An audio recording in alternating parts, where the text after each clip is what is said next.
It's an unmitigated disaster at the southern border thanks to Joe Biden. Crossings are surging. A record number of unaccompanied children are being detained, and COVID-positive migrants are being released into the country. But don't worry, Democrats have finally come up with a solution to the crisis. Just blame Donald Trump. This is a humanitarian challenge to all of us.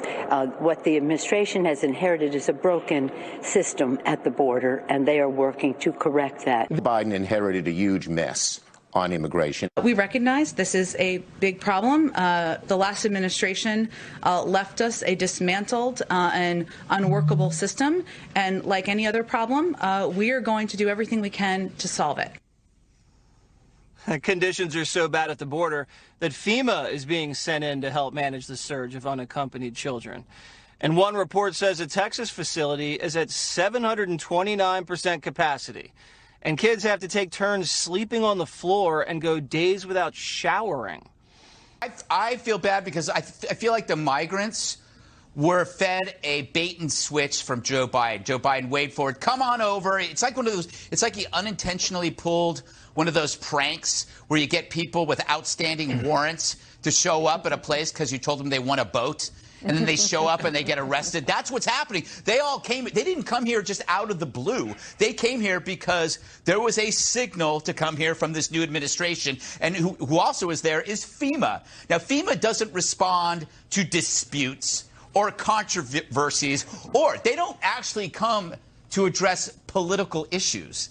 They come to address emergencies. The Dems can pretend this is the ice bucket challenge, but with holding containers. But when you have FEMA there, that kind of goes against that narrative. Finally, this is really hard on the media to shape a story without Trump. You know, pre-2021, Topic A plus Trump equals worse than Watergate. Now it's Topic A minus Trump equals who cares. So you got to wonder what you need to get the corporate press to care about any suffering at all without Trump there. If Trump personally flew to the border and beat the kids with a baseball bat, perhaps Morning Joe and Don Lemon might perk up. Dana, Jen Psaki's been back on her heels a little bit on this issue. I don't mean that sexist as a disparagement about women.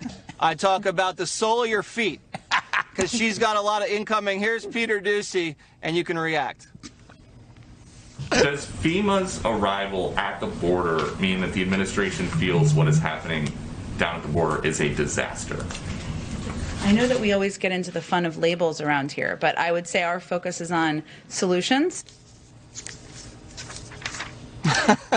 No labels. Yes, and you know how I feel about no labels. I'm for labels. Well, I'm just for words and language and descriptions and adjectives. I think that those things all work. Nouns are very good too. I'm for those. I was thinking this week about, imagine if when the question was first asked to the press secretary, is there a crisis on the border? If she had said, there's been a crisis on the border for nearly 40 years.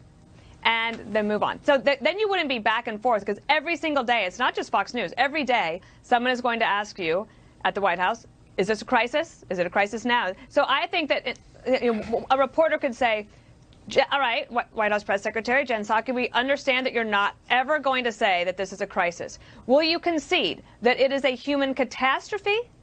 Because to me, if you're looking at these numbers, and just at the data, as you pointed out, Fareed Zakaria, is saying to everybody, it's undeniable that data is what it is. And so they don't just have a communications problem, they have a very real fact problem. And the hypocrisy award of the decade is going to go to the Democrats who went to that very same place that Kevin McCarthy and team went today and called it a catastrophe and a crisis and a humanitarian outrage, and then are silent today. Yeah, and they're sleeping on floors, Katie, can't shower. And can even I just Omar, say, bravo, Dana, for coming out in favor of nouns. I love nouns. Language, words. We all love nouns. That was a big risk, but we appreciate that. Just not labels. Go.